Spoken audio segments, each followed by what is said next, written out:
So what's up, guys? Welcome back to Photo Conversations, where we have conversations about photography, film, and so much more about life. Well, one of the questions that young and aspiring filmmakers and photographers ask me is, how did you become a photographer? And usually my response will always revolve around passion and inspiration, these two things that I always talk about. And I'll usually tell them a story of how I got inspired and how I developed the passion. And then eventually that leads me into becoming a photographer and filmmaker. But then whenever I tell this story, I feel like it's not having the right impact, or I feel like it doesn't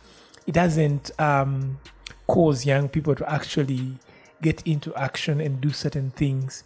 So, and the reason for me is that passion and inspiration are not measurable. Like, then how do you measure my passion for something? Well, it might be measured through maybe the number of photographs I take per day, or the number of personal projects I work on, or how excited I am. So these variables of passion and inspiration cannot be easily measured quantitatively to be able to actually help another person that wants to become a photographer and filmmaker to have like sort of a guide to enable them become exactly that. So today I just want to share with you the steps of becoming whatever you want to become. I know this would be specifically for photography and filmmaking. But then as I was thinking about this YouTube video for today, I was thinking, and I'm like, at the end of the day, what I went through to become a photographer, at the end of the day is sort of like a template of what anybody could go through to become whatever they want to be. So today I just felt like I need to share sort of like a series of steps that somebody can follow to become an established photographer and filmmaker. The first step is knowledge acquisition. Knowledge acquisition is basically getting the knowledge about the craft, getting the knowledge of how to do the craft.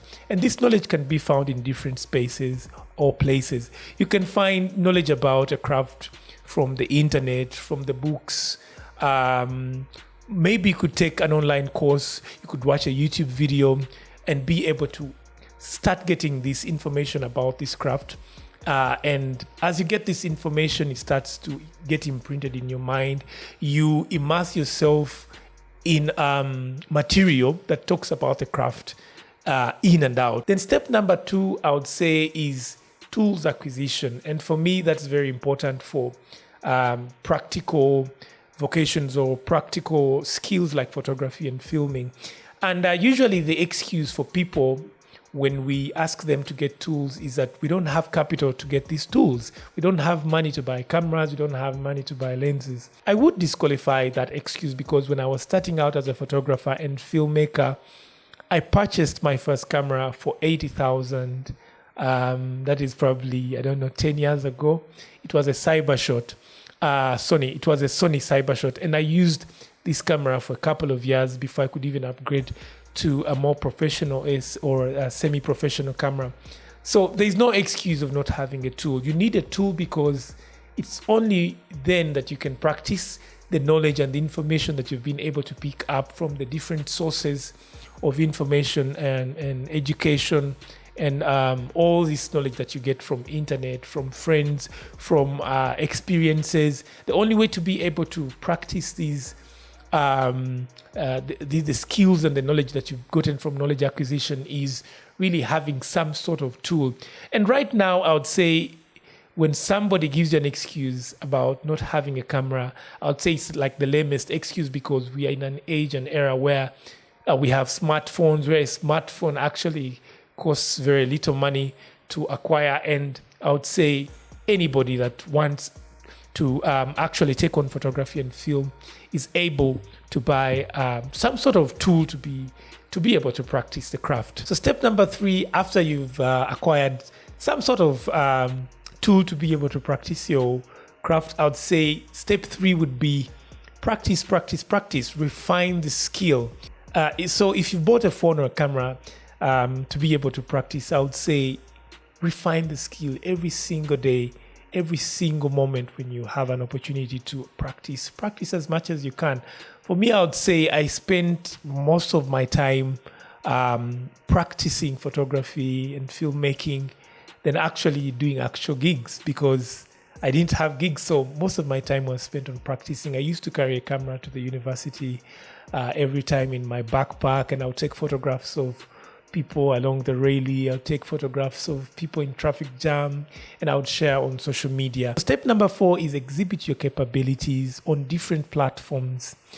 We are in a time where there are a number of platforms, especially social media platforms, where you can post your work, or you can clearly showcase your capabilities by simply sharing the work that you're doing, the work that you're practicing on. So share this so that people can actually start to identify you as a photographer or a filmmaker. And usually, one of the challenges with exhibiting your capabilities or showcasing your skill is that most of the times you are afraid of being criticized, and you don't have the confidence, and you basically fear critics criticizing your work. But I would say the only thing to fear is fear itself. So when you have an opportunity to share your work, share it on all social media platforms like Facebook, X, Instagram, and all the other platforms, LinkedIn. So this helps people to start to know you. This is the beginning point of some sort of establishment as a craftsman. And this doesn't have to be photography, but whatever your craft is. You might be an artist and you sing on social media, and maybe somebody is able to identify you as an artist. So there is no other way to be identified. There's no other way to be ear tagged apart from actually exhibiting your skills on whatever platform you have. So step number 5 is soliciting some kind of value to individuals and organizations using the work that you've already exhibited. So how does this work? You reach out to business owners or individuals that are involved in some sort of business and begin to propose some sort of value addition using your skill or using your craft to their businesses. As a photographer, reach out to a coffee shop and ask them if they can give you an opportunity to take photographs that you can finally share with them, to share on their social media for their digital marketing campaign. If you are a photographer and filmmaker, probably you could reach out to your church and ask them or propose an idea that relates to their business or relates to their service, but using your skills and your products to be able to enhance their profitability or whatever objective they have as an organization. I'll caution you on this step because this is a step where most aspiring photographers and filmmakers get discouraged, because this step comes with a number of rejections. You reach out to a coffee shop and you want to maybe volunteer your craft to them, and most of them will give you some sort of cold response, and this might dishearten you, or it might discourage you, or it will push your self-esteem or confidence down. This should not be a reason for you to stop. If one individual, one business rejects you, move on to the next.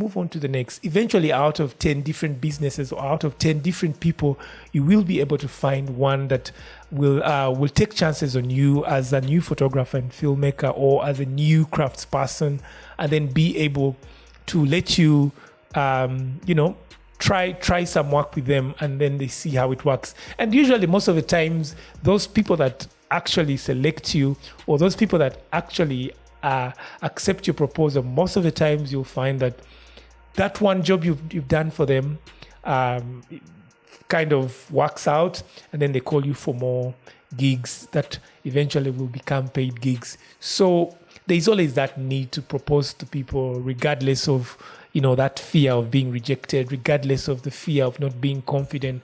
But I would say we need to go out there and propose. And this step actually, I would say, goes on throughout the business. Even when you've become a professional, you need to keep proposing some sort of business value exchange for a business, for an organization to be able to bring on new clients on board.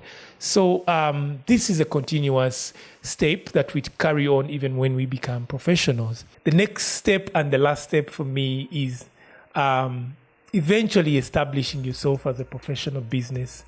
I think I've done this in one of my videos where I talk about how to professionalize your craft. So this step of professionalizing or establishing your craft as a real business involves, of course, registering your company or registering your business as a legal entity. And of course, it comes with branding. It comes with, getting a proper business name and all this other material that legitimizes you as a proper business. And this eventually will lead to more businesses reaching out to you, having proper contact information, maybe having business cards, opening up a website, and also opening up professional social media pages and presenting yourself as a professional. That's the last phase where you have now grown up as a photographer and filmmaker that is ready to hit the industry. So I'm a very passionate person, and I like to ride on inspiration to inspire other people and get them to do things that they want to do in life.